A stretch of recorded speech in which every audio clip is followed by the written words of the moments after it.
Chapter 38. On Saturday morning, Elisabeth and Mr. Collins met for breakfast a few minutes before the others appeared, and he took the opportunity of paying the parting civilities which he deemed indispensably necessary.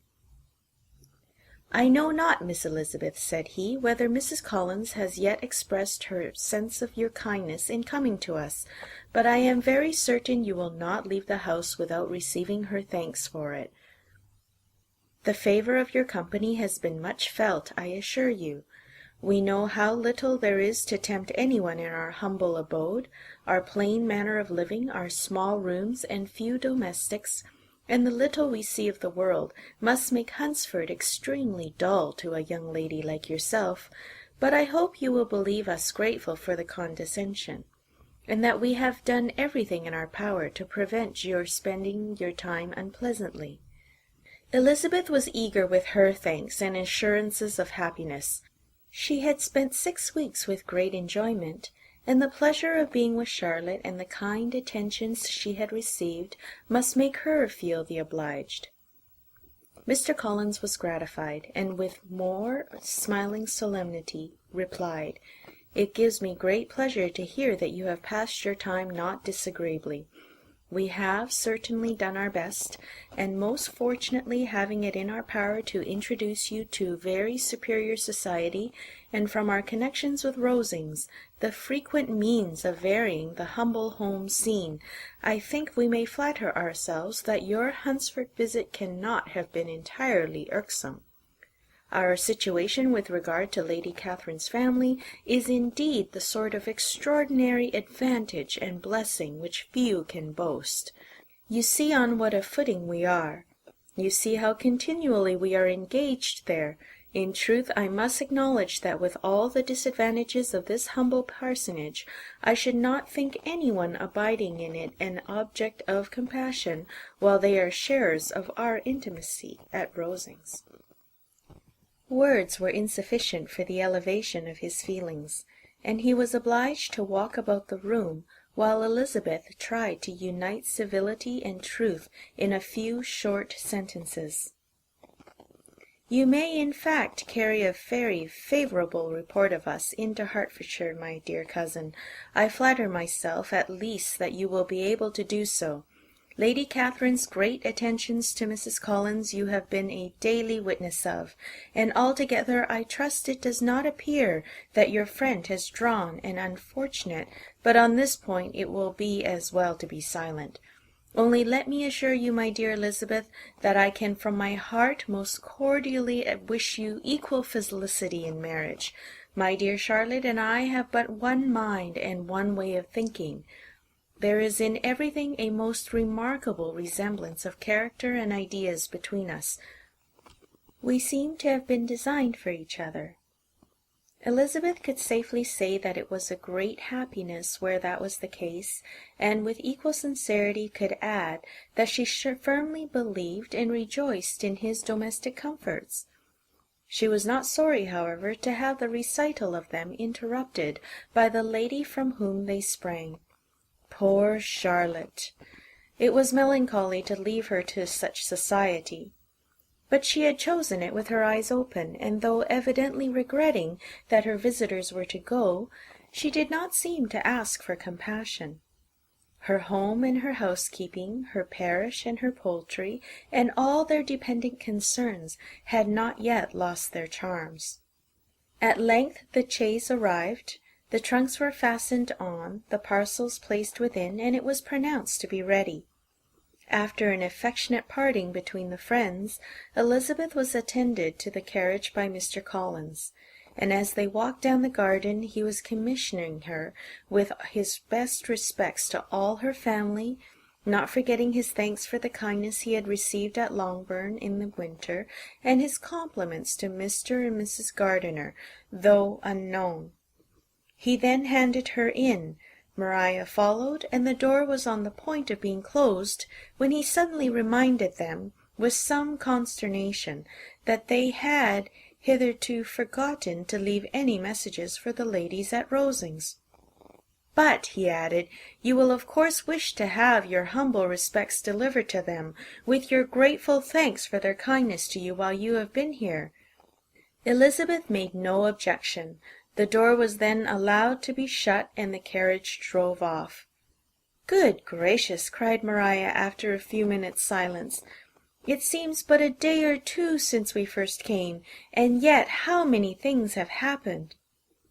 "A great many indeed," said her companion with a sigh. "We have dined 9 times at Rosings, besides drinking tea there twice. How much I shall have to tell!" Elisabeth added privately, "and how much I shall have to conceal." Their journey was performed without much conversation or any alarm, and within 4 hours of their leaving Hunsford they reached Mr. Gardiner's house, where they were to remain a few days. Jane looked well, and Elisabeth had little opportunity of studying her spirits amidst the various engagements which the kindness of her aunt had reserved for them. But Jane was to go home with her, and at Longbourn there would be leisure enough for observation. It was not without an effort, meanwhile, that she could wait even for Longbourn before she told her sister of Mr. Darcy's proposals. To know that she had the power of revealing what would so exceedingly astonish Jane, and must, at the same time, so highly gratify whatever of her own vanity she had not yet been able to reason away, was such a temptation to openness as nothing could have been conquered but the state of indecision in which she remained as to the extent of what she should communicate, and her fear, if she once entered on the subject, of being hurried into repeating something of Bingley which might only grieve her sister further. Chapter 38. Chapter 39. It was the second week in May in which the 3 young ladies set out together from Gracechurch Street for the town in Hertfordshire, and as they drew near the approved inn where Mr. Bennet's carriage was to meet them, they quickly perceived, in token of the coachman's punctuality, both Kitty and Lydia looking out of a dining-room upstairs.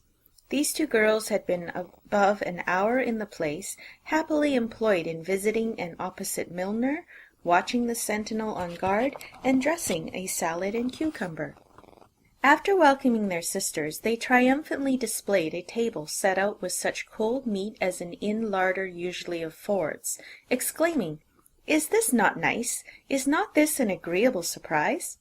"And we mean to treat you all," added Lydia, "but you must lend us the money, for we have just spent ours at the shop out there." Then, showing her purchases, "Look here, I have bought this bonnet. I do not think it is very pretty, but I thought I might as well buy it as not. I shall pull it to pieces as soon as I get home, and see if I can make it up any better." And when her sisters abused it as ugly, she added, with perfect unconcern, "Oh, but there were 2 or 3 much uglier in the shop. And when I have bought some prettier coloured satin to trim it with, fresh, I think it will be very tolerable. Besides, it will not much signify what one wears this summer, after the militia have left Meryton, and they are going in a fortnight." "Are they indeed?" cried Elisabeth with great satisfaction. "They are going to be encamped near Brighton, and I do so want papa to take us there for the summer. It would be such a delicious scheme, and I dare say would cost hardly anything at all. Mamma would like to go too, of all things. Only think what a miserable summer else we shall have." Yes, thought Elisabeth, that would be a delightful scheme indeed, and completely do for us at once. Good heaven! Brighton and a whole campful of soldiers, to us who have been overset already by one poor regiment of militia, and the monthly balls of Meryton. "Now I have got some news for you," said Lydia, as they sat down at the table. "What do you think? It is excellent news, capital news, and about a certain person we all like."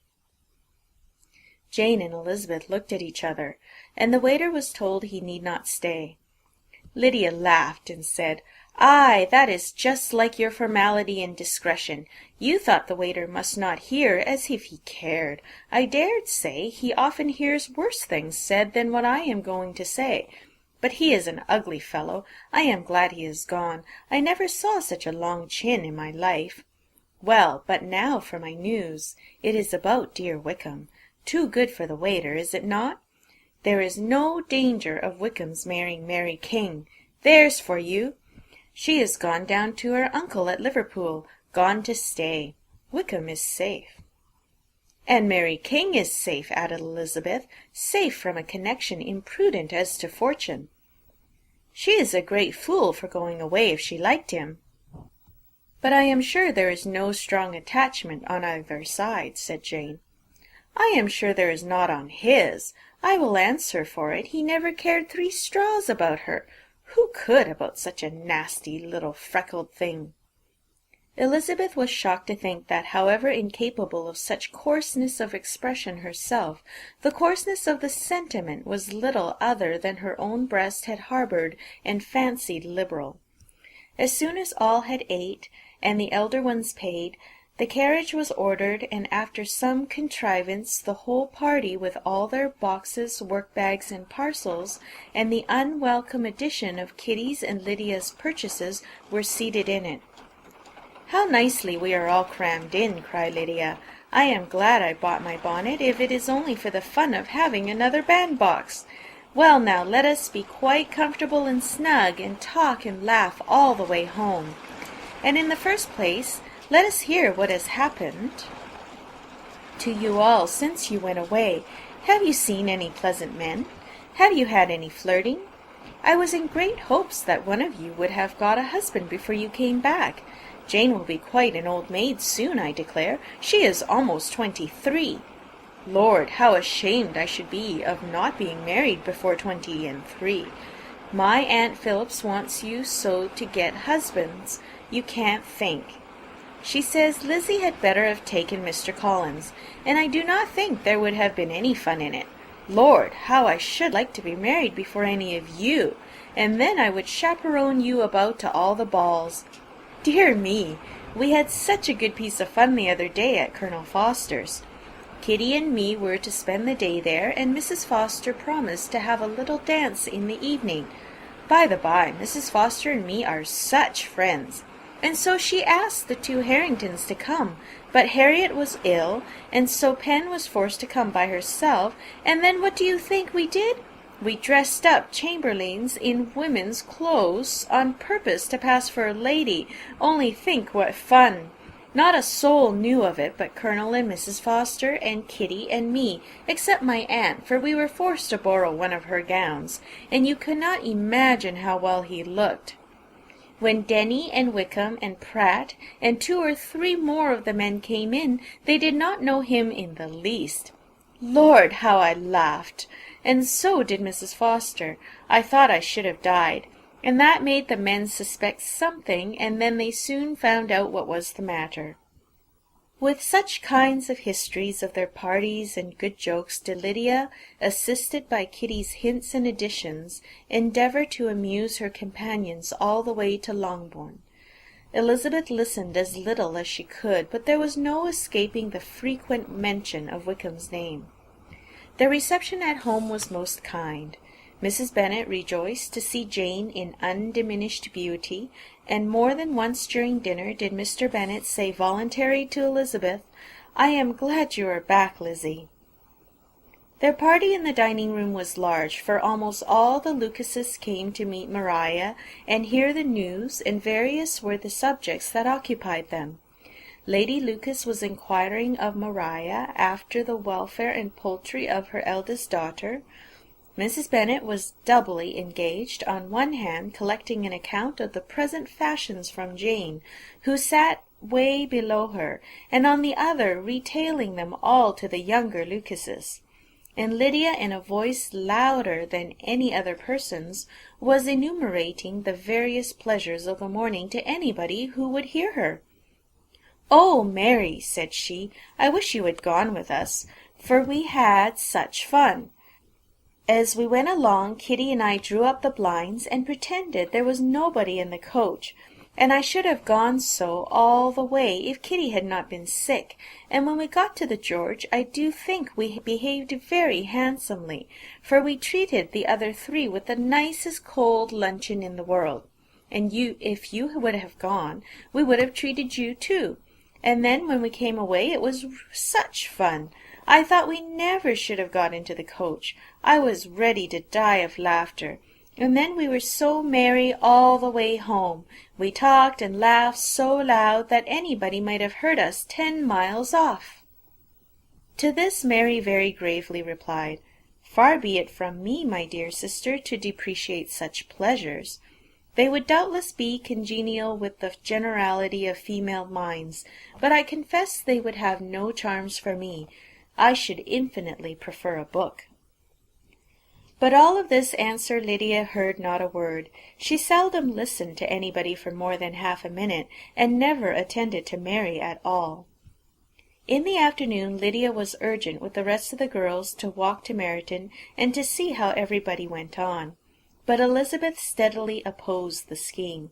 It should not be said that the Miss Bennets could not be home half a day before they were in pursuit of the officers.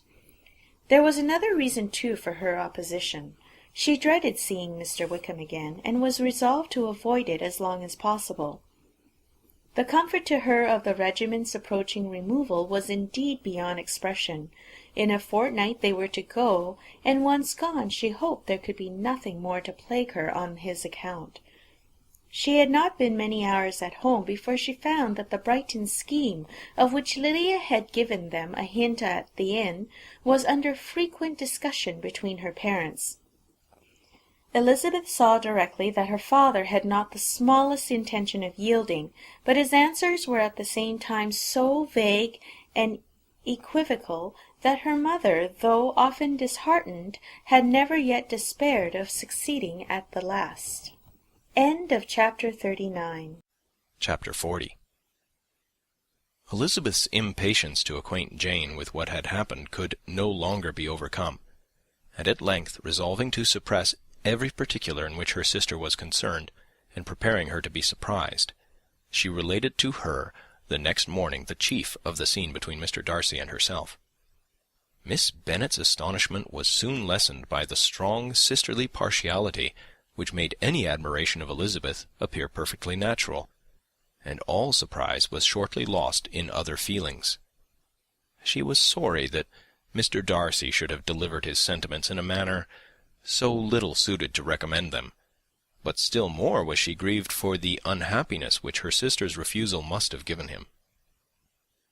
"His being so sure of succeeding was wrong," said she, "and certainly ought not to have appeared. But consider how much it must increase his disappointment." "Indeed," replied Elisabeth, "I am heartily sorry for him, but he has other feelings, which will probably soon drive away his regard for me. You do not blame me, however, for refusing him." "Blame you? Oh, no." "But you blame me for having spoken so warmly of Wickham?" "No. I do not know that you were wrong in saying what you did." "But you will know it when I tell you what happened the very next day." She then spoke of the letter, repeating the whole of its contents as far as they concerned George Wickham. What a stroke this was for poor Jane, who would willingly have gone through the world without believing that so much wickedness existed in the whole race of mankind, as was here collected in one individual. Nor was Darcy's vindication, though grateful to her feelings, capable of consoling her for such discovery. Most earnestly did she labour to prove the probability of error, and seek to clear the one without involving the other. "This will not do," said Elisabeth. "You never will be able to make both of them good for anything. Take your choice, but you must be satisfied with only one. There is but such a quantity of merit between them, just enough to make one good sort of man, and of late it has been shifting about pretty much. For my part, I am inclined to believe it all Darcy's, but you shall do as you choose." It was some time, however, before a smile could be extorted from Jane. "I do not know when I have been more shocked," said she. "Wickham, so very bad! It is almost past belief. And poor Mr. Darcy! Dear Lizzie, only consider what he must have suffered. Such a disappointment, and with the knowledge of your ill opinion too, and having to relate such a thing of his sister. It is really too distressing. I am sure you must feel it so." "Oh, no, my regret and compassion are all done away by seeing you so full of both. I know you will do him such ample justice that I am growing every moment more unconcerned and indifferent. Your profusion makes me saving, and if you lament over him much longer, my heart will be as light as a feather." "Poor Wickham! There is such an expression of goodness in his countenance, such an openness and gentleness in his manner."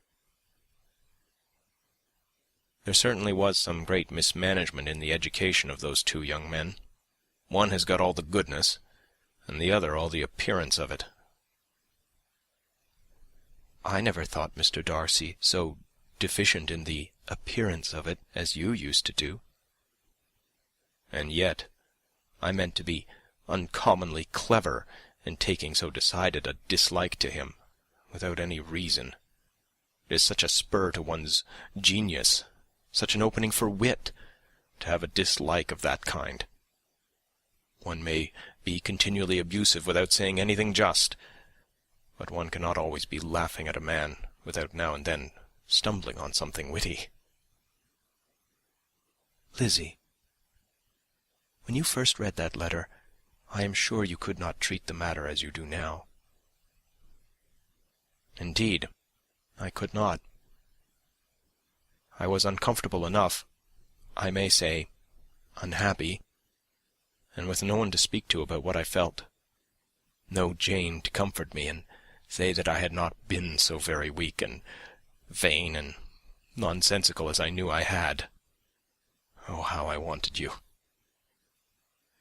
"How unfortunate that you should have used such very strong expressions in speaking of Wickham to Mr. Darcy, for now they do appear wholly undeserved."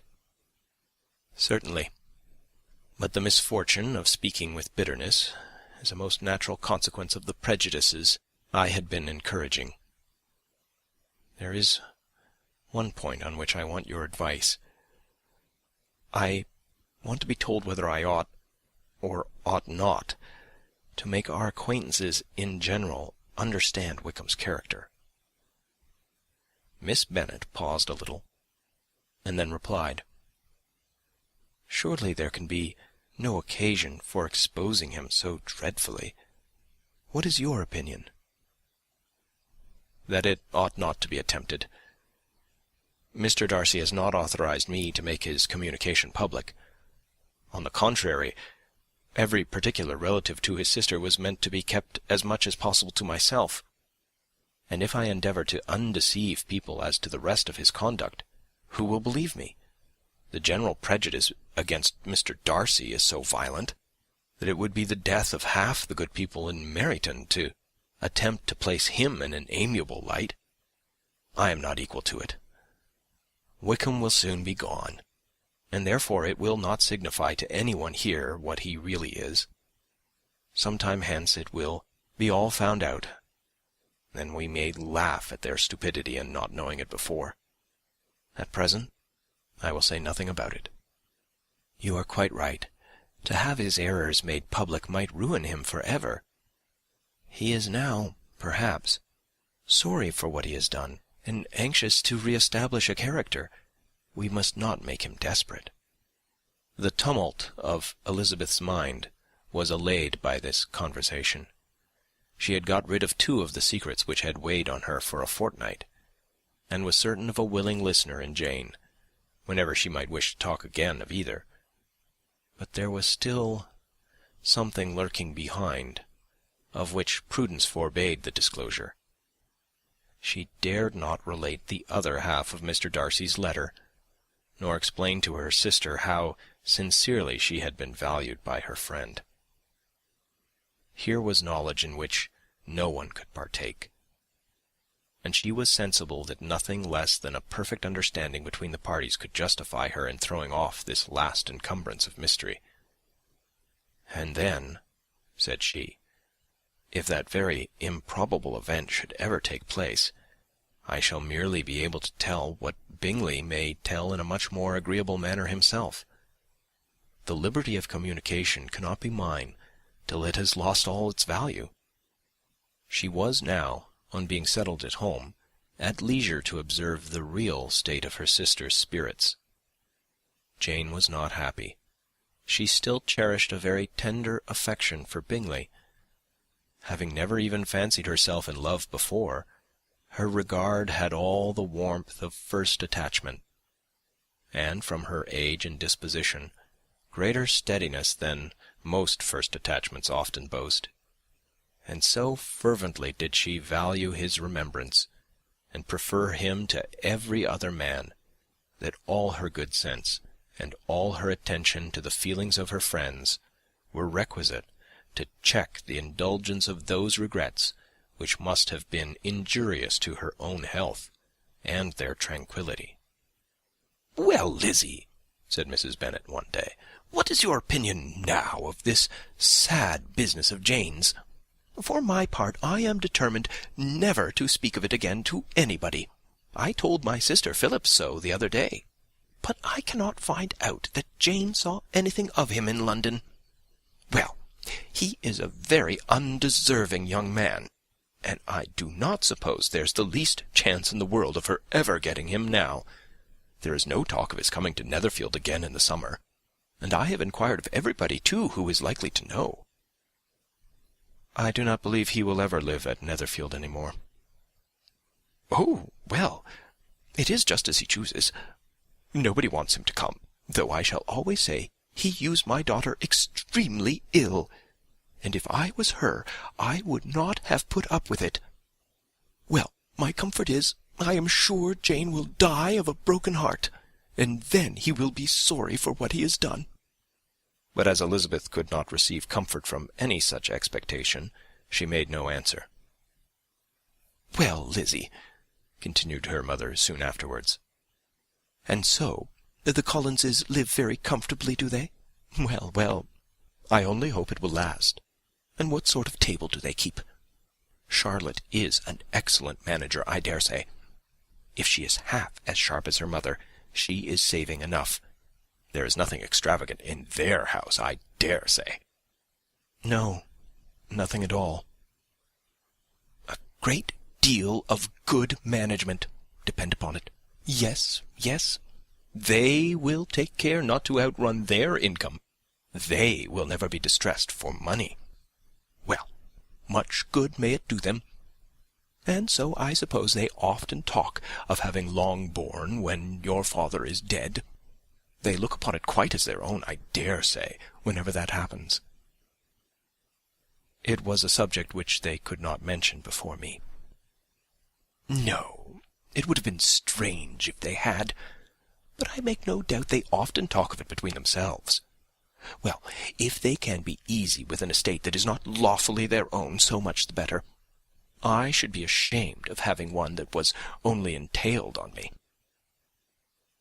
End of chapter 40. Chapter 41. The first week of their return was soon gone. The second began. It was the last of the regiment's stay in Meryton, and all the young ladies in the neighbourhood were drooping apace. The dejection was almost universal. The elder Miss Bennets alone were still able to eat, drink, and sleep, and pursue the usual course of their employments. Very frequently were they reproached for this insensibility by Kitty and Lydia, whose own misery was extreme, and who could not comprehend such hard-heartedness in any of the family. "Good heaven, what is to become of us? What are we to do?" would they often exclaim in the bitterness of woe. "How can you be smiling so, Lizzy?" Their affectionate mother shared all their grief. She remembered what she had herself endured on a similar occasion 25 years ago. "I am sure," said she. "I cried for 2 days together when Colonel Miller's regiment went away. I thought I should have broken my heart." "I am sure I shall break mine," said Lydia. "If one could but go to Brighton," observed Mrs. Bennet. "Oh, yes, if one could but go to Brighton. But papa is so disagreeable. A little sea-bathing would set me up for ever. And my Aunt Phillips is sure it would do me a great deal of good," added Kitty. Such were the kind of lamentations resounding perpetually through Longbourn House. Elisabeth tried to be diverted by them, but all sense of pleasure was lost in shame. She felt anew the justice of Mr. Darcy's objections, and never had she been so much disposed to pardon his interference in the views of his friend. But the gloom of Lydia's prospect was shortly cleared away, for she received an invitation from Mrs. Forster, the wife of the colonel of the regiment, to accompany her to Brighton. This invaluable friend was a very young woman, and very lately married. A resemblance in good humour and good spirits had recommended her and Lydia to each other, and out of their 3 months' acquaintance they had been intimate too.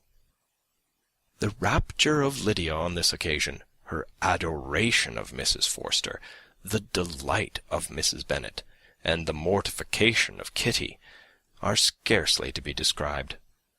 Wholly inattentive to her sister's feelings, Lydia flew about the house in restless ecstasy, calling for everyone's congratulations, and laughing and talking with more violence than ever, whilst the luckless Kitty continued in the parlour, repined at her fate in terms as unreasonable as her accent was peevish.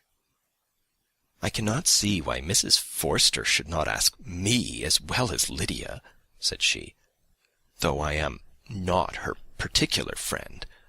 I have just as much right to be asked as she has, and more too, for I am 2 years older." In vain did Elisabeth attempt to make her reasonable, and Jane to make her resigned.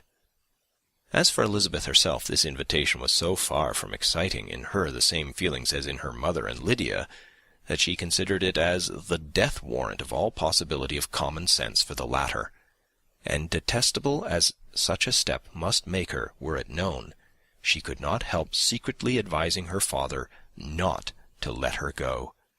She represented to him all the improprieties of Lydia's general behaviour, the little advantage she could derive from the friendship of such a woman as Mrs. Forster, and the probability of her being yet more imprudent with such a companion at Brighton, where the temptations must be greater than at home.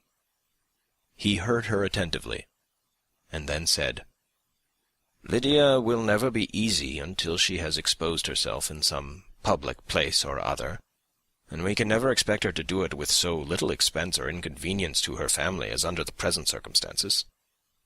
"If you were aware," said Elisabeth, "of the very great disadvantage to us all which must arise from the public notice of Lydia's unguarded and imprudent manner, nay, which has already arisen from it, I am sure you would judge differently in the affair." "Already arisen?" repeated Mr. Bennet. "What, has she frightened away some of your lovers? Poor little Lizzie! But do not be cast down. Such squeamish youths as cannot bear to be connected with a little absurdity are not worth a regret. Come, let me see the list of pitiful fellows who have been kept aloof by Lydia's folly." "Indeed, you are mistaken.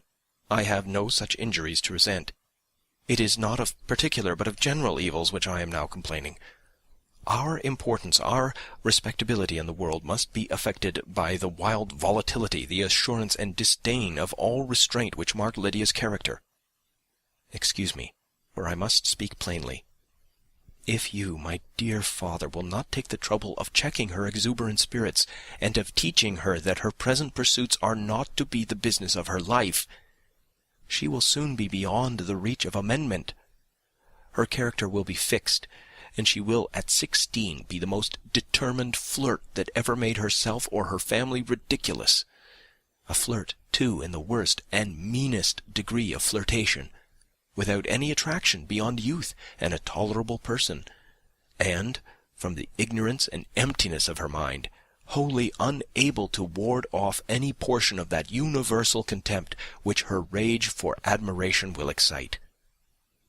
In this danger Kitty also is comprehended. She will follow wherever Lydia leads.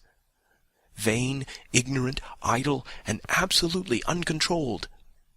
Oh, my dear father, can you suppose it possible that they will not be censured and despised wherever they are known, and that their sisters will not be often involved in the disgrace? Mr. Bennet saw that her whole heart was in the subject, and affectionately taking her hand, said in reply, "Do not make yourself uneasy, my love. Wherever you and Jane are known, you must be respected and valued, and you will not appear to less advantage for having a couple of, or I may say 3, very silly sisters. We shall have no peace at Longbourn if Lydia does not go to Brighton. Let her go, then. Colonel Forster is a sensible man, and will keep her out of any real mischief, and she is luckily too poor to be an object of prey to anybody. At Brighton she will be of less importance even as a common flirt than she has been here. The officers will find women better worth their notice. Let us hope, therefore, that her being there may teach her her own insignificance. At any rate, she cannot grow many degrees worse without authorizing us to lock her up for the rest of her life." With this answer Elisabeth was forced to be content. But her own opinion continued the same, and she left him disappointed and sorry. It was not in her nature, however, to increase her vexations by dwelling on them. She was confident of having performed her duty, and to fret over unavoidable evils, or augment them by anxiety, was no part of her disposition. Had Lydia and her mother known the substance of her conference with her father, their indignation would hardly have found expression in their united volubility. In Lydia's imagination, a visit to Brighton comprised every possibility of earthly happiness. She saw, with the creative eye of fancy, the streets of that gay bathing-place covered with officers. She saw herself the object of attention to tens and to scores of them at present unknown. She saw all the glories of the camp, its tents stretched forth in beauteous uniformity of lines, crowded with the young and the gay, and dazzling with scarlet. And to complete the view, she saw herself seated beneath a tent, tenderly flirting with at least 6 officers at once. Had she known her sister sought to tear her from such prospects and such realities as these, what would have been her sensations? They could have been understood only by her mother, who might have felt nearly the same. Lydia's going to Brighton was all that consoled her for her melancholy conviction of her husband's never intending to go there himself. But they were entirely ignorant of what had passed, and their raptures continued, with little intermission, to the very day of Lydia's leaving home. Elisabeth was now to see Mr. Wickham for the last time. Having been frequently in company with him since her return, agitation was pretty well over. The agitations of formal partiality entirely so. She had even learnt to detect, in the very gentleness which had first delighted her, an affectation and a sameness to disgust and weary. In his present behaviour to herself, moreover, she had a fresh source of displeasure, for the inclination he soon testified of renewing those intentions which had marked the early part of their acquaintance could only serve, after what had since passed, to provoke her. She lost all concern for him in finding herself thus selected as the object of such idle and frivolous gallantry, and while she steadily repressed it, could not but feel the reproof contained in his believing that however long and for whatever cause his attentions had been withdrawn, her vanity would be gratified and her preference secured at any time by their renewal. On the very last day of the regiment's remaining at Meryton, he dined, with other of the officers at Longbourn. And so little was Elisabeth disposed to part from him in good humour, that on his making some inquiry as to the manner in which her time had passed at Hunsford, she mentioned Colonel Fitzwilliam's and Mr. Darcy's having both spent 3 weeks at Rosings, and asked him if he was acquainted with the former. He looked surprised, displeased, alarmed, but with a moment's recollection and a returning smile, replied that he had formerly seen him often, and after observing that he was a very gentlemanly-like man, asked her how she had liked him. Her answer was warmly in his favour. With an air of indifference he soon afterwards added, "How long did you say he was at Rosings?" "Nearly 3 weeks." "And you saw him frequently?" "Yes, almost every day." "His manners are very different from his cousin's." "Yes, very different. But I think Mr. Darcy improves upon acquaintance." "Indeed!" cried Mr. Wickham, with a look which did not escape her. "And pray, may I ask—" But checking himself, he added in a gayer tone, "Is it in address that he improves? Has he deigned to add aught of civility to his ordinary style? For I dare not hope," he continued in a lower and more serious tone, "that he is improved in essentials." "Oh, no," said Elisabeth. "In essentials, I believe he is very much what he ever was." While she spoke, Wickham looked as if, scarcely knowing whether to rejoice over her words, or to distrust their meaning. There was a something in her countenance which made him listen with an apprehensive and anxious attention, while she added, "When I said that he improved on acquaintance, I did not mean that his mind or his manners were in a state of improvement, but that, from knowing him better, his disposition was better understood." Wickham's alarm now appeared in a heightened complexion and agitated look. For a few minutes he was silent, till, shaking off his embarrassment, he turned to her again and said in the gentlest of accents, "You, who so well know my feeling toward Mr. Darcy, will readily comprehend how sincerely I must rejoice that he is wise enough to assume even the appearance of what is right. His pride in that direction may be of service, if not to himself, to many others, for it must only deter him from such foul misconduct as I have suffered by. I only fear that the sort of cautiousness to which you, I imagine, have been alluding, is merely adopted on his visits to his aunt, of which good opinion and judgment he stands much in awe. His fear of her has always operated, I know, when they were together, and a good deal is to be imputed to his wish of forwarding the match with Miss de Bourgh, which I am certain he has very much at heart." Elisabeth could not repress a smile at this, but she answered only by a slight inclination of the head.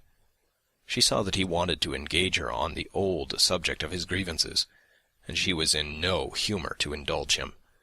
The rest of the evening passed with the appearance, on his side, of useful cheerfulness, but with no further attempt to distinguish Elisabeth, and they parted at last with mutual civility, and possibly a mutual desire of never meeting again.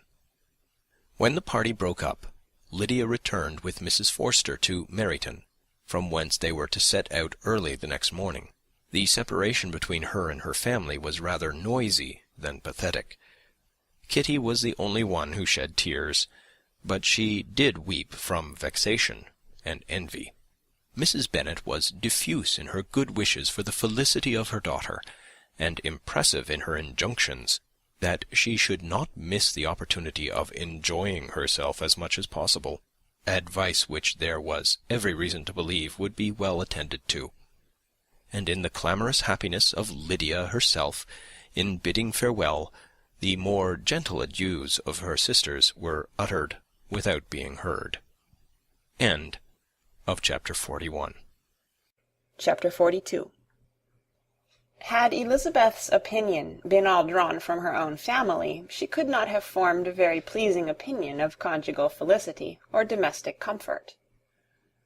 Her father, captivated by youth and beauty, and that appearance of good humour which youth and beauty generally give, had married a woman whose weak understanding and illiberal mind had very early in their marriage put an end to all real affection for her. Respect, esteem, and confidence had vanished for ever, and all his views of domestic happiness were overthrown. But Mr. Bennet was not of a disposition to seek comfort for the disappointment which his own imprudence had brought on, in any of those pleasures which too often console the unfortunate for their folly or their vice. He was fond of the country and of books, and from these tastes had arisen his principal enjoyments. To his wife he was very little otherwise indebted than as her ignorance and folly had contributed to his amusement. This is not the sort of happiness which a man would in general wish to owe to his wife, but where other powers of entertainment are wanting, the true philosopher will derive benefit from such as are given. Elisabeth, however, had never been blind to the impropriety of her father's behaviour as a husband. She had always seen it with pain, but respecting his abilities, and grateful for his affectionate treatment of herself, she endeavoured to forget what she could not overlook, and to banish from her thoughts that continual breach of conjugal obligation and decorum which, in exposing his wife to the contempt of her own children, was so highly reprehensible. But she had never felt so strongly as now the disadvantages which must attend the children of so unsuitable a marriage, nor ever been so fully aware of the evils arising from so ill-judged a direction of talents which, rightly used, might at least have preserved the respectability of his daughters, even if incapable of enlarging the mind of his wife. When Elisabeth had rejoiced over Wickham's departure, she found little other cause for satisfaction in the loss of the regiment. Their parties abroad were less varied than before, and at home she had a mother and sister whose constant repinings at the dullness of everything around them threw a real gloom over their domestic circle. And though Kitty might in time regain her natural degree of sense, since the disturbers of her brain were removed, her other sister, from whose disposition greater evil might be apprehended, was likely to be hardened in all her folly and assurance by a situation of such double danger as a watering-place and a camp. Upon the whole, therefore, she found, what has sometimes been found before, that an event to which she had been looking with impatient desire did not, in taking place, bring all the satisfaction she had promised herself. It was consequently necessary to name some other period for the commencement of actual felicity, to have some other point on which her wishes and hopes might be fixed, and by again enjoying the pleasure of anticipation, console herself for the present, and prepare for another disappointment. Her tour to the lakes was now the object of her happiest thoughts. It was her best consolation for all the uncomfortable hours which the discontentedness of her mother and Kitty made inevitable, and could she have included Jane in the scheme, every part of it would have been perfect. But it is fortunate, thought she, that I have something to wish for. Were the whole arrangement complete, my disappointment would be certain, but here, by carrying with me one ceaseless source of regret in my sister's absence, I may reasonably hope to have all my expectations of pleasure realized. A scheme of which every part promises delight can never be successful, and general disappointment is only warded off by the defence of some little peculiar vexation. When Lydia went away, she promised to write very often and very minutely to her mother and Kitty, but her letters were always long expected, and always very short. Those to her mother contained little else than that they were just returned from the library, where such and such officers had attended them, and where she had seen such beautiful ornaments as made her quite wild; that she had a new gown or a new parasol, which she would have described more fully, but was obliged to leave off in a violent hurry, as Mrs. Forster called her, and they were going off to the camp. and from her correspondence with her sister, there was still less to be learnt, for her letters to Kitty, though rather longer, were much too full of lines under the words to be made public. After the first fortnight or 3 weeks of her absence, health, good humour, and cheerfulness began to reappear at Longbourn. Everything wore a happier aspect. The families who had been in town for the winter came back again, and summer finery and summer engagements arose. Mrs. Bennet was restored to her usual querulous serenity, and, by the middle of June, Kitty was so much recovered as to be able to enter Meryton without tears, an event of such happy promise as to make Elisabeth hope that by the following Christmas she might be so tolerably reasonable as not to mention an officer above once a day, unless, by some cruel and malicious arrangement at the War Office, another regiment should be quartered in Meryton. The time fixed for the beginning of their northern tour was now fast approaching, and a fortnight only was wanting of it, when a letter arrived from Mrs. Gardiner, which at once delayed its commencement and curtailed its extent. Mr. Gardiner would be prevented by business from setting out till a fortnight later in July, and must be in London again within a month. And as that left too short a period for them to go so far and see so much as they had proposed, or at least to see it with the leisure and comfort they had built on, they were obliged to give up the Lakes and substitute a more contracted tour, and, according to the present plan, were to go no farther northwards than Derbyshire. In that county there was enough to be seen to occupy the chief of their 3 weeks, and to Mrs. Gardiner it had a peculiarly strong attraction. The town where she had formerly passed some years of her life, and where they were now to spend a few days, was probably as great an object of her curiosity as all the celebrated beauties of Matlock, Chatsworth, Dovedale, or the Peak. Elisabeth was excessively disappointed. She had set her heart on seeing the Lakes, and still thought there might have been time enough. But it was her business to be satisfied, and certainly her temper to be happy, and all was soon right again. With the mention of Derbyshire there were many ideas connected. It was impossible for her to see the word without thinking of Pemberley and its owner.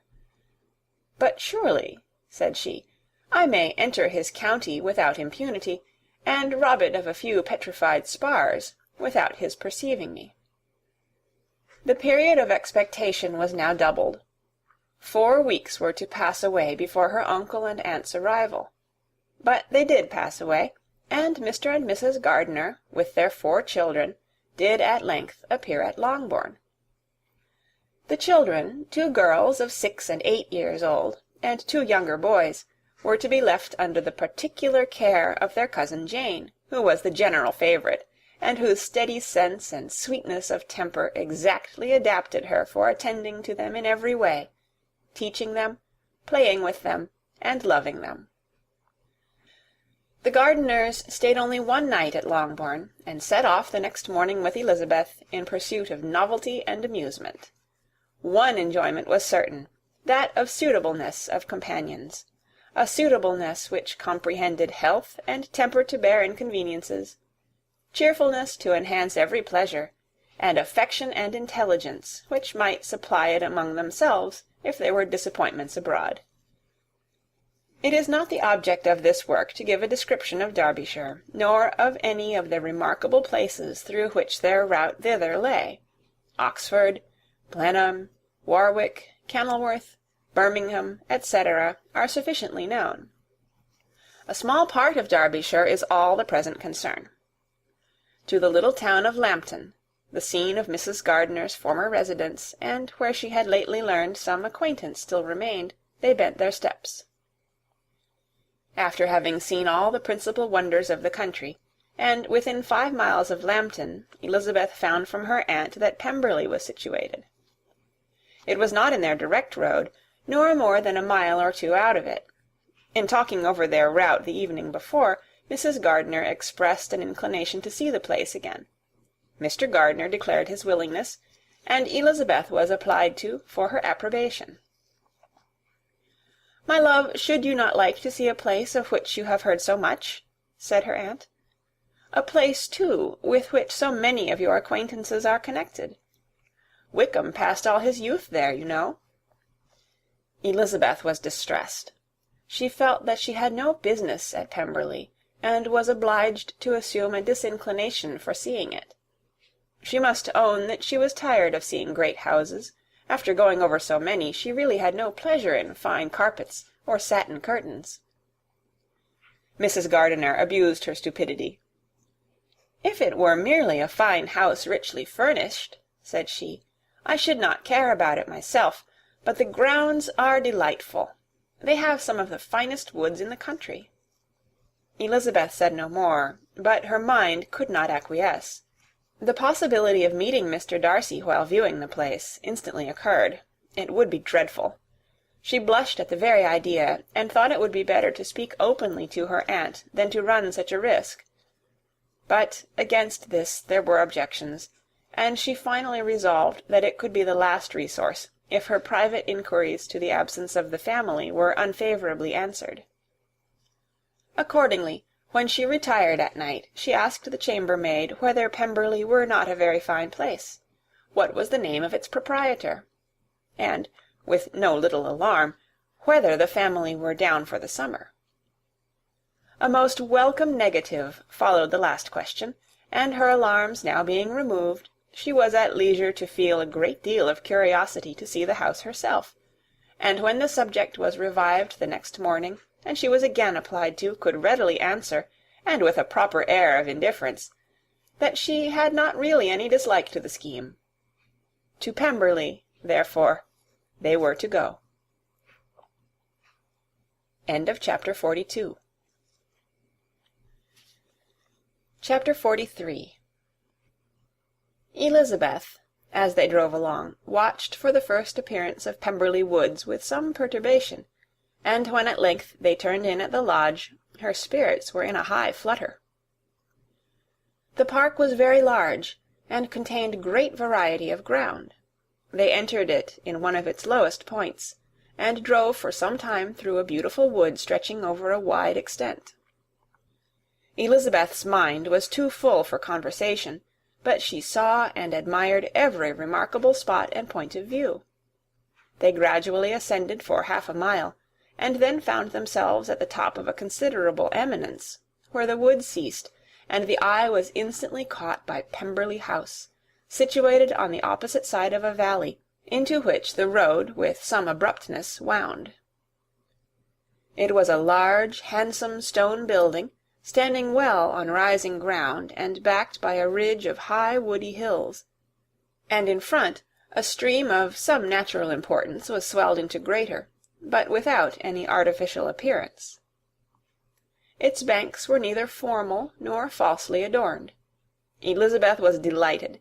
She had never seen a place for which nature had done more, or where natural beauty had been so little counteracted by an awkward taste. They were all of them warm in their admiration, and at that moment she felt that to be mistress of Pemberley might be something. They descended the hill, crossed the bridge, and drove to the door, and, while examining the nearer aspect of the house, all her apprehension of meeting its owner returned. She dreaded lest the chambermaid had been mistaken. On applying to see the place, they were admitted into the hall, and Elisabeth, as they waited for the housekeeper, had leisure to wonder at her being where she was.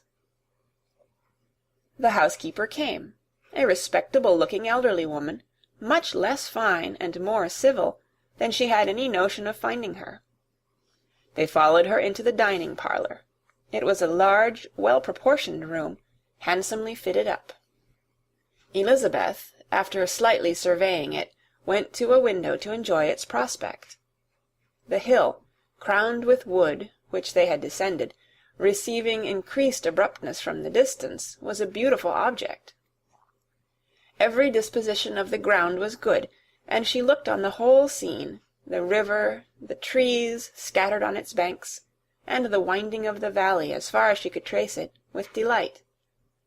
As they passed into other rooms, these objects were taking different positions, but from every window there were beauties to be seen. The rooms were lofty and handsome, and their furniture suitable to the fortune of its proprietor, but Elisabeth saw, with admiration of his taste, that it was neither gaudy nor uselessly fine, with less of splendour and more real elegance than the furniture of Rosings. "And of this place," thought she, "I might have been mistress. With these rooms I might now have been familiarly acquainted.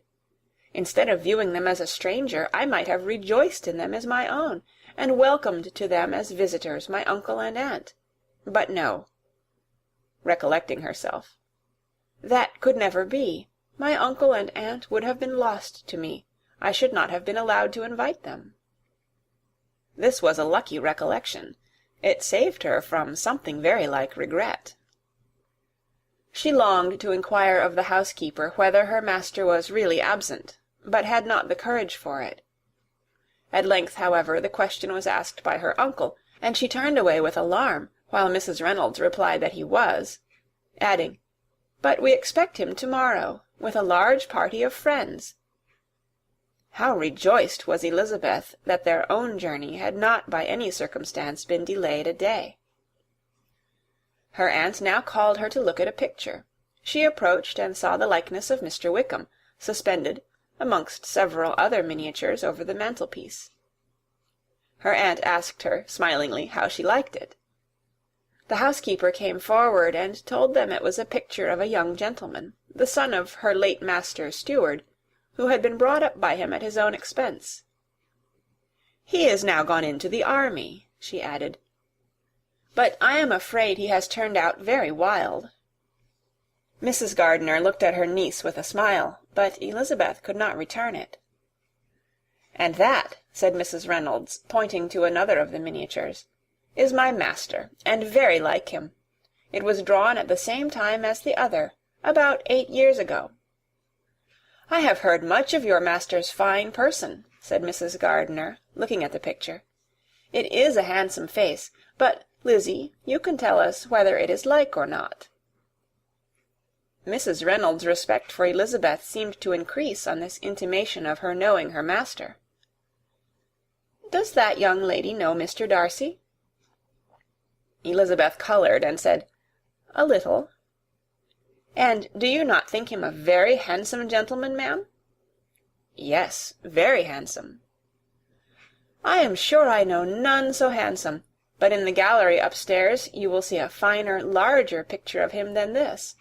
This room was my late master's favourite room, and these miniatures are just as they used to be then. He was very fond of them." This accounted to Elisabeth for Mr. Wickham's being among them. Mrs. Reynolds then directed their attention to one of Miss Darcy, drawn when she was only 8 years old. "And is Miss Darcy as handsome as her brother?" said Mrs. Gardiner. "Oh, yes, the handsomest young lady that ever was seen, and so accomplished. She plays and sings all day long. In the next room is a new instrument just come down for her, a present from my master. She comes here to-morrow with him." Mr. Gardiner, whose manners were very easy and pleasant, encouraged her communicativeness by his questions and remarks. Mrs. Reynolds, either by pride or attachment, had evidently great pleasure in talking of her master and his sister. "Is your master much at Pemberley in the course of the year?" "Not so much as I could wish, sir, but I dare say he may spend half his time here, and Miss Darcy is always down for the summer months."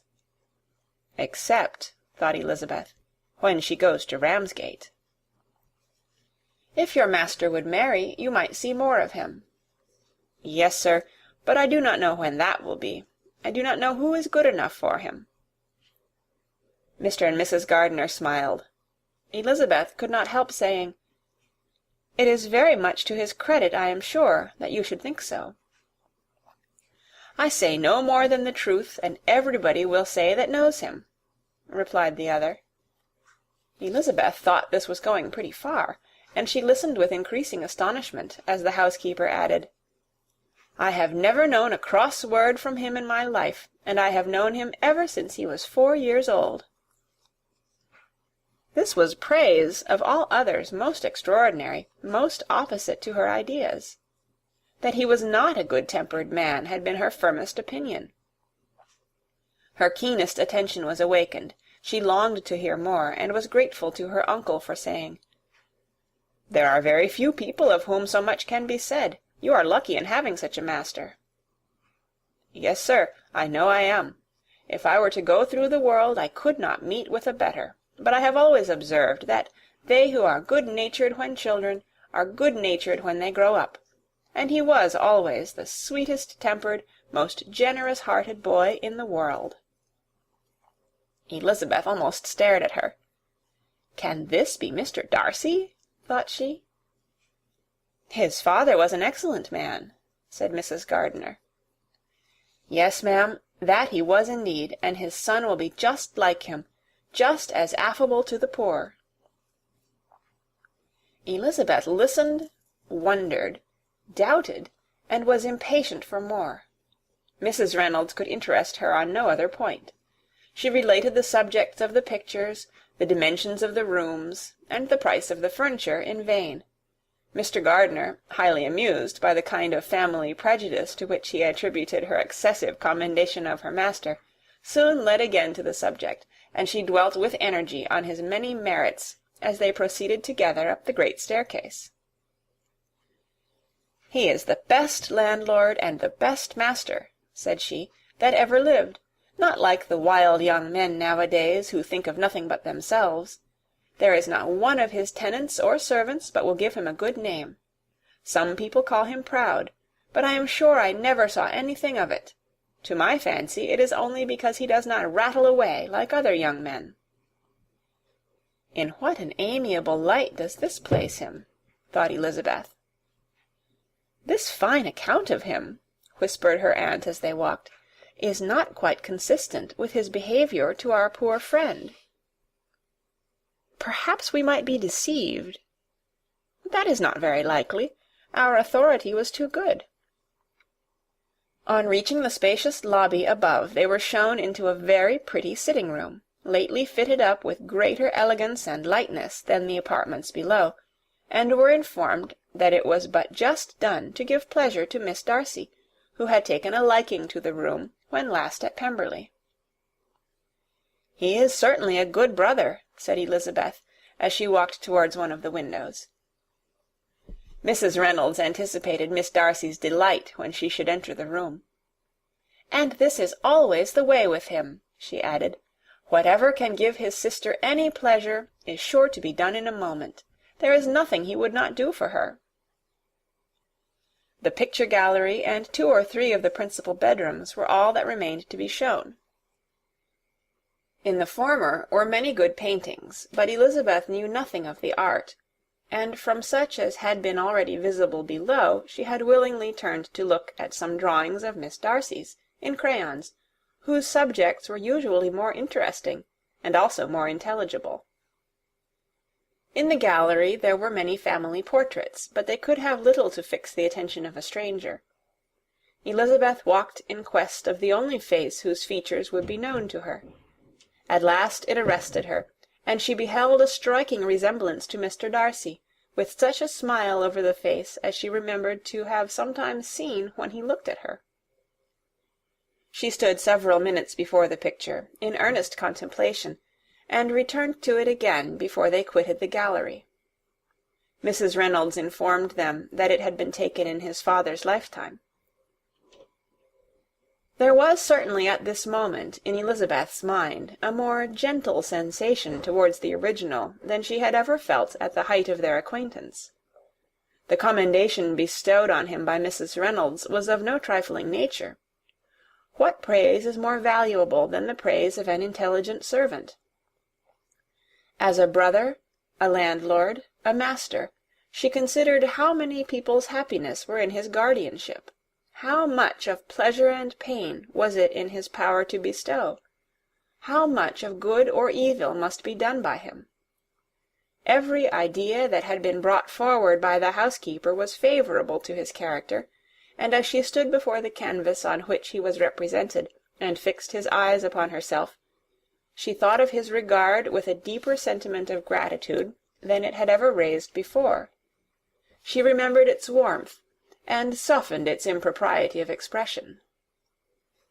When all of the house that was open to general inspection had been seen, they returned downstairs, and, taking leave of the housekeeper, were consigned over to the gardener, who met them at the hall door. As they walked across the hall towards the river, Elisabeth turned back to look again. Her uncle and aunt stopped also, and while the former was conjecturing as to the date of the building, the owner of it himself suddenly came forward from the road which led behind it to the stables. They were within 20 yards of each other, and so abrupt was his appearance that it was impossible to avoid his sight. Their eyes instantly met, and the cheeks of both were overspread with the deepest blush. He absolutely started, and for a moment seemed immovable from surprise, but shortly recovering himself, advanced towards the party, and spoke to Elisabeth, if not in terms of perfect composure, at least of perfect civility. She had instinctively turned away, but stopping on his approach, received his compliments with an embarrassment impossible to be overcome. Had his first appearance, or his resemblance to the picture they had just been examining, been insufficient to assure the other two that they now saw Mr. Darcy, the gardener's expression of surprise on beholding his master must immediately have told it. They stood a little aloof while he was talking to their niece, who, astonished and confused, scarcely dared lift her eyes to his face, and knew not what answer she returned to his civil inquiries after her family. Amazed at the alteration of his manner since they last parted, every sentence that he uttered was increasing her embarrassment, and every idea of the impropriety of her being found there recurring to her mind, the few minutes in which they continued were some of the most uncomfortable in her life. Nor did he seem much more at ease. When he spoke, his accent had none of its usual sedateness, and he repeated his inquiries as to the time of her having left Longbourn, and of her having stayed in Derbyshire so often, and in so hurried a way, as plainly spoke the distraction of his thoughts. At length every idea seemed to fail him, and, after standing a few moments without saying a word, he suddenly recollected himself and took leave. The others then joined her, and expressed admiration of his figure, but Elisabeth heard not a word, and, wholly engrossed by her own feelings, followed them in silence. She was overpowered by shame and vexation. Her coming there was the most unfortunate, the most ill-judged thing in the world. How strange it must appear to him! In what a disgraceful light might it not strike so vain a man! It might seem as if she had purposely thrown herself in his way again. Oh, why did she come? Or why did he thus come a day before he was expected? Had they been only 10 minutes sooner, they should have been beyond the reach of his discrimination, for it was plain that he was that moment arrived, that moment alighted from his horse or his carriage. She blushed again and again over the perverseness of the meeting. And his behaviour, so strikingly altered, what could it mean? That he should even speak to her was amazing, but to speak with such civility, to inquire after her family! Never in her life had she seen his manners so little dignified, never had he spoken with such gentleness as on this unexpected meeting. What a contrast did it offer to his last address in Rosings Park, when he put his letter into her hand! She knew not what to think, or how to account for it. They had now entered a beautiful walk by the side of the water, and every step was bringing forward a nobler fall of ground, or a finer reach of the woods to which they were approaching. But it was some time before Elisabeth was sensible of any of it, and, though she answered mechanically to the repeated appeals of her uncle and aunt, and seemed to direct her eyes to such objects as they pointed out, she distinguished no part of the scene. Her thoughts were all fixed on that one spot of Pemberley House, whichever it might be, where Mr. Darcy then was. She longed to know what at the moment was passing in his mind, in what manner he thought of her, and whether, in defiance of everything, she was still dear to him. Perhaps he had been civil only because he felt himself at ease. Yet there had been that in his voice which was not like ease. Whether he had felt more of pain or of pleasure in seeing her, she could not tell, but he certainly had not seen her with composure. At length, however, the remarks of her companions on her absence of mind aroused her, and she felt the necessity of appearing more like herself. They entered the woods, and, bidding adieu to the river for a while, ascended some of the higher grounds, when, in spots where the opening of the trees gave the eye power to wander, were many charming views of the valley, the opposite hills, with the long range of woods overspreading many, and occasionally part of the stream. Mr. Gardiner expressed a wish of going round the whole park, but feared it might be beyond a walk. With a triumphant smile they were told that it was 10 miles round.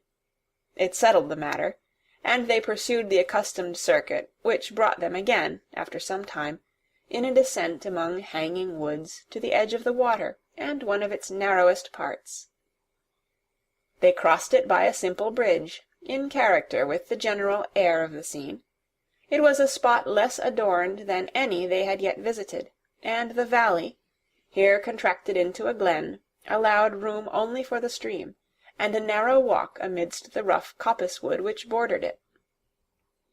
Elisabeth longed to explore its windings, but when they had crossed the bridge, and perceived their distance from the house, Mrs. Gardiner, who was not a great walker, could go no farther, and thought only of returning to the carriage as quickly as possible. Her niece was, therefore, obliged to submit, and they took their way towards the house on the opposite side of the river, in the nearest direction, but their progress was slow, for Mr. Gardiner, though seldom able to indulge the taste, was very fond of fishing, and was so much engaged in watching the occasional appearance of some trout in the water, and talking to the man about them, that he advanced but little. Whilst wandering on in this slow manner, they were again surprised, and Elisabeth's astonishment was quite equal to what it had been at first, by the sight of Mr. Darcy approaching them, and at no great distance. The walk here being less sheltered than on the other side, allowed them to see him before they met. Elisabeth, however astonished, was at least more prepared for an interview than before, and resolved to appear and to speak with calmness, if he really intended to meet them. For a few moments, indeed, she felt that he would probably strike into some other path. The idea lasted while a turning in the walk concealed him from their view. The turning past, he was immediately before them. With a glance she saw that he had lost none of his recent civility, and, to imitate his politeness, she began, as they met, to admire the beauty of the place. But she had not got beyond the words "delightful" and "charming," when some unlucky recollections obtruded, and she fancied that praise of Pemberley from her might be mischievously construed. Her colour changed, and she said no more. Mrs. Gardiner was standing a little behind, and on her pausing, he asked her if she would do him the honour of introducing him to her friends. This was a stroke of civility for which she was quite unprepared, and she could hardly suppress a smile at his being now seeking the acquaintance of some of those very people against whom his pride had revolted in his offer to herself. What will be his surprise, thought she, when he knows who they are? He takes them now for people of fashion. The introduction, however, was immediately made, and as she named their relationship to herself, she stole a sly look at him, to see how he bore it, and was not without the expectation of his decamping as fast as he could from such disgraceful companions. That he was surprised by the connection was evident. He sustained it, however, with fortitude, and so far from going away, turned back with them, and entered into conversation with Mr. Gardiner. Elisabeth could not but be pleased, could not but triumph. It was consoling that he should know she had some relations for whom there was no need to blush. She listened most attentively to all that passed between them, and gloried in every expression, every sentence of her uncle which marked his intelligence, his taste, or his good manners. The conversation soon turned upon fishing, and she heard Mr. Darcy invite him, with the greatest civility, to fish there as often as he chose, while he continued in the neighbourhood, offering at the same time to supply him with fishing tackle, and pointing out those parts of the stream where there was usually most sport. Mrs. Gardiner, who was walking arm in arm with Elisabeth, gave her a look expressive of wonder. Elisabeth said nothing, but it gratified her exceedingly. The compliment must be all for herself. Her astonishment, however, was extreme, and continually was she repeating, "Why is he so altered? From what can it proceed? It cannot be for me. It cannot be for my sake that his manners are thus softened. My reproofs at Hunsford could not work such a change as this. It is impossible that he should still love me." After walking some time in this way, the two ladies in front, the two gentlemen behind, on resuming their places, after descending to the brink of the river for the better inspection of some curious water-plant, there chanced to be a little alteration. It originated in Mrs. Gardiner, who, fatigued by the exercise of the morning, found Elisabeth's arm inadequate to her support, and consequently preferred her husband's. Mr. Darcy took her place by her niece, and they walked on together. After a short silence, the lady first spoke. She wished him to know that she had been assured of his absence before she came to the place, and accordingly began by observing that his arrival had been very unexpected. "For your housekeeper," she added, "informed us that you would certainly not be here till to-morrow, and, indeed, before we left Bakewell we understood that you were not immediately expected in the country." He acknowledged the truth of it all, and said that business with his steward had occasioned his coming forward a few hours before the rest of the party with whom he had been travelling. "They will join me early to-morrow," he continued, "and among them are some who will claim an acquaintance with you, Mr. Bingley and his sisters." Elisabeth answered only by a slight bow. Her thoughts were instantly driven back to the time when Mr. Bingley's name had been the last mentioned between them, and, if she might judge by his complexion, his mind was not very differently engaged. "There is also one other person in the party," he continued after a pause, "who more particularly wishes to be known to you.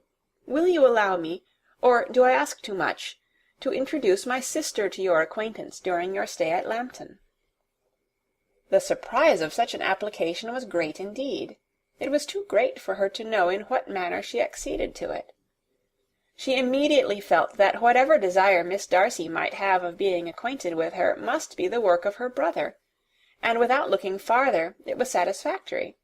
It was gratifying to know that his resentment had not made him think really ill of her. They now walked on in silence, each of them deep in thought. Elisabeth was not comfortable. That was impossible, but she was flattered and pleased. His wish of introducing his sister to her was a compliment of the highest kind. They soon outstripped the others, and when they had reached the carriage, Mr. and Mrs. Gardiner were 1/4 of a mile behind. He then asked her to walk into the house, but she declared herself not tired, and they stood together on the lawn. At such a time much might have been said, and silence was very awkward. She wanted to talk, but there seemed to be an embargo on every subject. At last she recollected that she had been travelling, and they talked of Matlock and Dovedale with great perseverance. Yet time and her aunt moved slowly, and her patience and her ideas were nearly worn out before the tete-a-tete was over. On Mr. and Mrs. Gardiner's coming up, they were all pressed to go into the house and take some refreshment, but this was declined, and they parted on each side with utmost politeness. Mr. Darcy handed the ladies into the carriage, and when it drove off, Elisabeth saw him walking slowly towards the house. The observations of her uncle and aunt now began, and each of them pronounced him to be infinitely superior to anything they had expected. "He is perfectly well behaved, polite, and unassuming," said her uncle. "There is something a little stately in him, to be sure," replied her aunt, "but it is confined to his air, and is not unbecoming. I can now say with the housekeeper that, though some people may call him proud, I have seen nothing of it. I was never more surprised than by his behaviour to us. It was more than civil, it was really attentive, and there was no necessity for such attention. His acquaintance with Elisabeth was very trifling. "To be sure, Lizzy," said her aunt, "he is not so handsome as Wickham, or rather, he has not Wickham's countenance, for his features are perfectly good. But how came you to tell me that he was so disagreeable?" Elisabeth excused herself as well as she could, said that she had liked him better when they had met in Kent than before, and that she had never seen him so pleasant as this morning. "But perhaps he may be a little whimsical in his civilities," replied her uncle. "Your great men often are, and therefore I shall not take him at his word, as he might change his mind another day and warn me off his grounds." Elisabeth felt that they had entirely misunderstood his character, but said nothing. "From what we have seen of him," continued Mrs. Gardiner, "I really should not have thought that he could have behaved in so cruel a way by anybody as he has done by poor Wickham. He has not an ill-natured look. On the contrary, there is something pleasing about his mouth when he speaks. And there is something of dignity in his countenance that would not give one an unfavourable idea of his heart. But, to be sure, the good lady who showed us his house did give him a most flaming character. I could hardly help laughing aloud sometimes. But he is a liberal master, I suppose, and that, in the eye of a servant, comprehends every virtue." Elisabeth here felt herself called on to say something in vindication of his behaviour to Wickham, and therefore gave them to understand, in as guarded a manner as she could, that by what she had heard from his relations in Kent, his actions were capable of a very different construction, and that his character was by no means so faulty, nor Wickham's so amiable, as they had been considered in Hertfordshire. In confirmation of this, she related the particulars of all the pecuniary transactions in which they had been connected, without actually naming her authority, but stating it to be such as might be relied on. Mrs. Gardiner was surprised and concerned, but as they were now approaching the scene of her former pleasures, every idea gave way to the charm of recollection, and she was too much engaged in pointing out to her husband all the interesting spots in its environs to think of anything else. Fatigued as she had been by the morning's walk, they had no sooner dined than she set off again in quest of her former acquaintance, and the evening was spent in the satisfactions of an intercourse renewed after many years' discontinuance. The occurrences of the day were too full of interest to leave Elisabeth much attention for any of these new friends, and she could do nothing but think, and think with wonder, of Mr. Darcy's civility, and, above all, of his wishing her to be acquainted with his sister. End of chapter 43. Chapter 44. Elisabeth had settled it that Mr. Darcy would bring his sister to visit her the very day after her reaching Pemberley, and was consequently resolved not to be out of sight of the inn the whole of that morning. But her conclusion was false, for on the very morning after their arrival at Lambton, these visitors came. They had been walking about the place with some of their new friends, and were just returning to the inn to dress themselves for dining with the same family, when the sound of a carriage drew them to a window, and they saw a gentleman and a lady in a curricle driving up the street. Elisabeth, immediately recognizing the livery, guessed what it meant, and imparted no small degree of her surprise to her relations by acquainting them with the honour which she expected.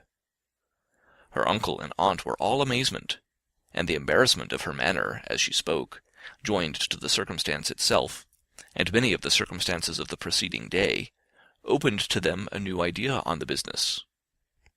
Nothing had ever suggested it before, but they felt that there was no other way of accounting for such attentions from such a quarter than by supposing a partiality for their niece. While these newly born notions were passing in their heads, the perturbation of Elisabeth's feelings was at every moment increasing. She was quite amazed at her own discomposure, but amongst other causes of disquiet, she dreaded lest the partiality of the brother should have said too much in her favour, and, more than commonly anxious to please, she naturally suspected that every power of pleasing would fail her. She retreated from the window, fearful of being seen, and as she walked up and down the room, endeavouring to compose herself, saw such looks of inquiring surprise in her uncle and aunt as made everything worse. Miss Darcy and her brother appeared, and this formidable introduction took place. With astonishment did Elisabeth see that her new acquaintance was at least as much embarrassed as herself. Since her being at Lambton, she had heard that Miss Darcy was exceedingly proud, but the observation of a very few minutes convinced her that she was only exceedingly shy. She found it difficult to obtain even a word from her beyond a monosyllable. Miss Darcy was tall, and on a larger scale than Elisabeth, and, though little more than 16, her figure was formed, and her appearance womanly and graceful. She was less handsome than her brother, but there was sense and good humour in her face, and her manners were perfectly unassuming and gentle. Elisabeth, who had expected to find in her as acute and unembarrassed an observer as ever Mr. Darcy had been, was much relieved by discerning such different feelings. They had not long been together before Mr. Darcy told her that Bingley was also coming to wait on her, and she had barely time to express her satisfaction and prepare for such a visitor, when Bingley's quick step was heard on the stairs, and in a moment he entered the room.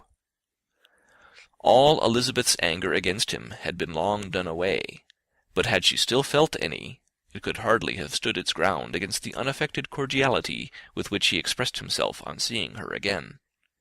He inquired in a friendly, though general, way after her family, and looked and spoke with the same good-humoured ease that he had ever done.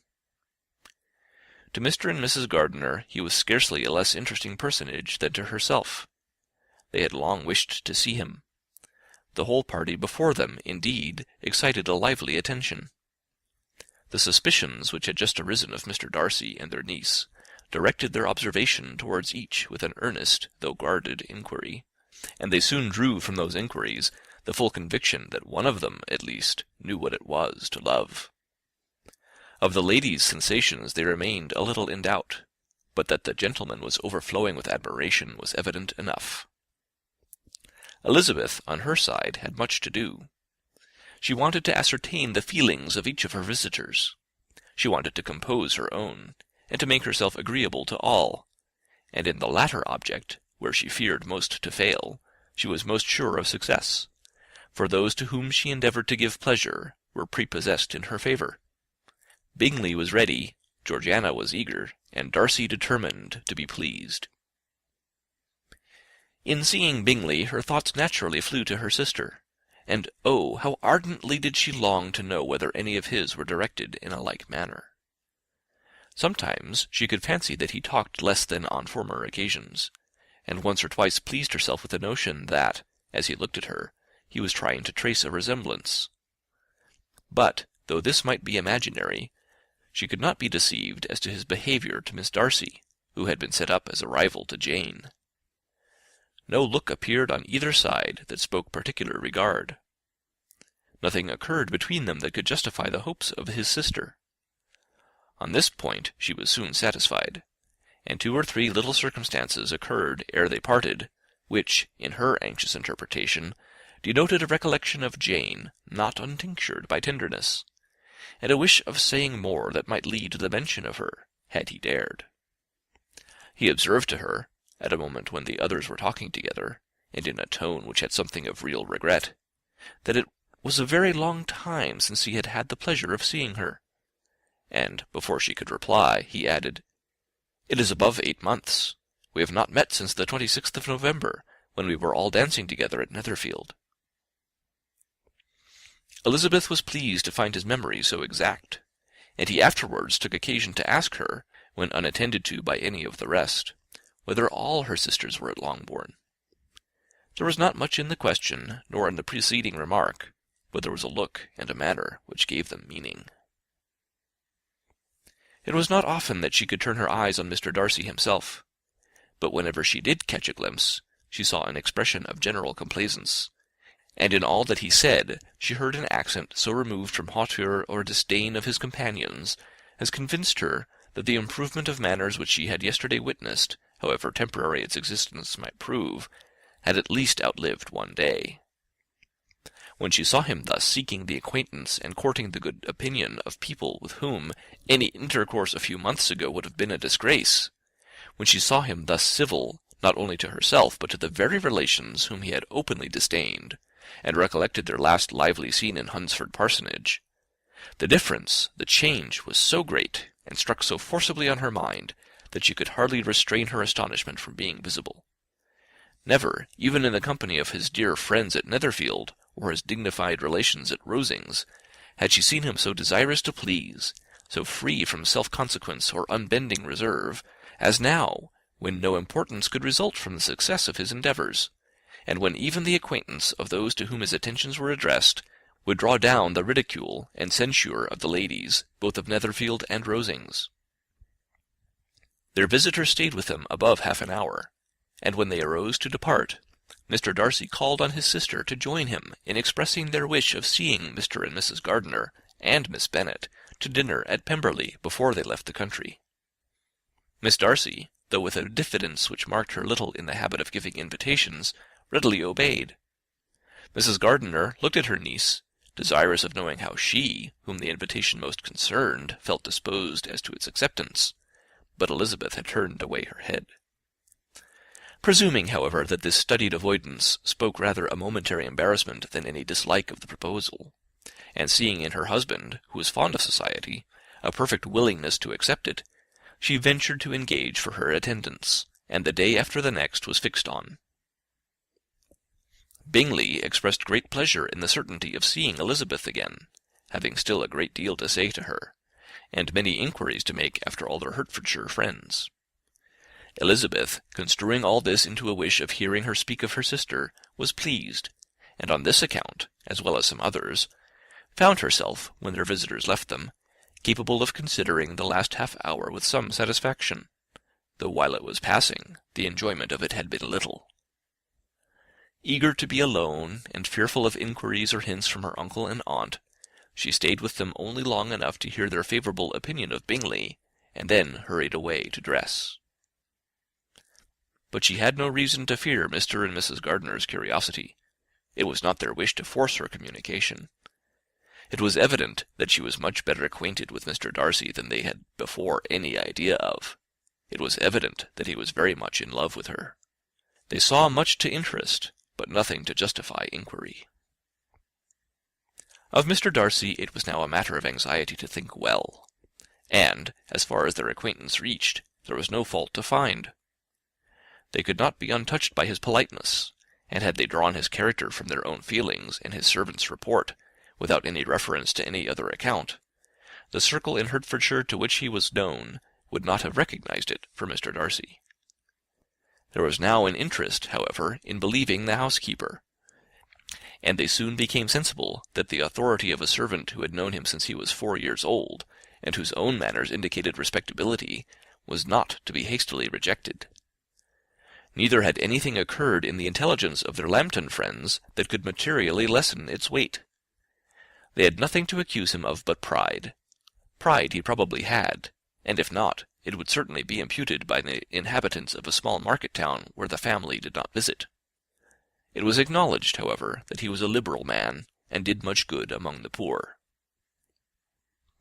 With respect to Wickham, the travellers soon found that he was not held there in much estimation, for though the chief of his concerns with the son of his patron were imperfectly understood, it was yet a well-known fact that, on his quitting Derbyshire, he had left many debts behind him, which Mr. Darcy afterwards discharged.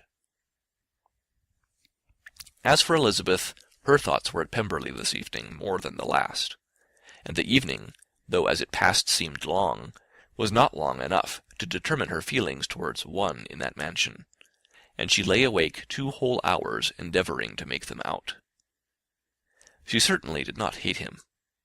No, hatred had vanished long ago, and she had almost as long been ashamed of ever feeling a dislike against him that could be so called. The respect created by the conviction of his valuable qualities, though at first unwillingly admitted, had for some time ceased to be repugnant to her feeling, and it was now heightened into somewhat of a friendlier nature by the testimony so highly in his favour, and bringing forward his disposition in so amiable a light which yesterday had produced. But above all, above respect and esteem, there was a motive within her of goodwill which could not be overlooked. It was gratitude. Gratitude, not merely for having once loved her, but for loving her still well enough to forgive all the petulance and acrimony of her manner in rejecting him, and all the unjust accusations accompanying her rejection. He who, she had been persuaded, would avoid her as his greatest enemy, seemed, on this accidental meeting, most eager to preserve the acquaintance, and without any indelicate display of regard, or any peculiarity of manner, where their two selves only were concerned, was soliciting the good opinion of her friends, and bent on making her known to his sister. Such a change in a man of so much pride, exciting not only astonishment but gratitude, for to love, ardent love, it must be attributed, and as such its impression on her was of a sort to be encouraged, as by no means unpleasing, though it could not be exactly defined. She respected, she esteemed, she was grateful to him, she felt a real interest in his welfare, and she only wanted to know how far she wished that welfare to depend upon herself, and how far it would be for the happiness of both that she should employ the power, which her fancy told her she still possessed, of bringing on her the renewal of his addresses. It had been settled in the evening between the aunt and the niece that such a striking civility as Miss Darcy's in coming to see them on the very day of her arrival at Pemberley, for she had reached it only to a late breakfast, ought to be imitated, though it could not be equalled, by some exertion of politeness on their side, and, consequently, that it would be highly expedient to wait on her at Pemberley the following morning. They were, therefore, to go. Elisabeth was pleased, though when she asked herself the reason, she had very little to say in reply. Mr. Gardiner left them soon after breakfast. The fishing scheme had been renewed the day before, and a positive engagement made of his meeting some of the gentlemen at Pemberley before noon. Chapter 45. Convinced, as Elisabeth now was, that Miss Bingley's dislike of her had originated in jealousy, she could not help feeling how unwelcome her appearance at Pemberley must be to her, and was curious to know with how much civility on that lady's side the acquaintance would now be renewed. On reaching the house, they were shown through the hall into the saloon, whose northern aspect rendered it delightful for summer. Its windows, opening to the ground, admitted a most refreshing view of the high woody hills behind the house, and of the beautiful oaks and Spanish chestnuts which were scattered over the intermediate lawn. In this house they were received by Miss Darcy, who was sitting there with Mrs. Hurst and Miss Bingley, and the lady with whom she lived in London. Georgiana's reception of them was very civil, but attended with all the embarrassment which, though proceeding from shyness and the fear of doing wrong, would easily give to those who felt themselves inferior the belief of her being proud and reserved. Mrs. Gardiner and her niece, however, did her justice, and pitied her. By Mrs. Hurst and Miss Bingley they were noticed only by a curtsy, and, on their being seated, a pause, awkward as such pauses must always be, succeeded for a few moments.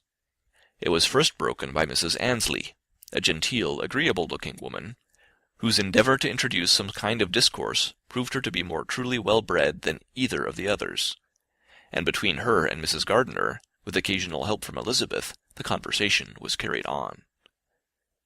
Miss Darcy looked as if she wished for courage enough to join in it, and sometimes did venture a short sentence when there was least danger of its being heard.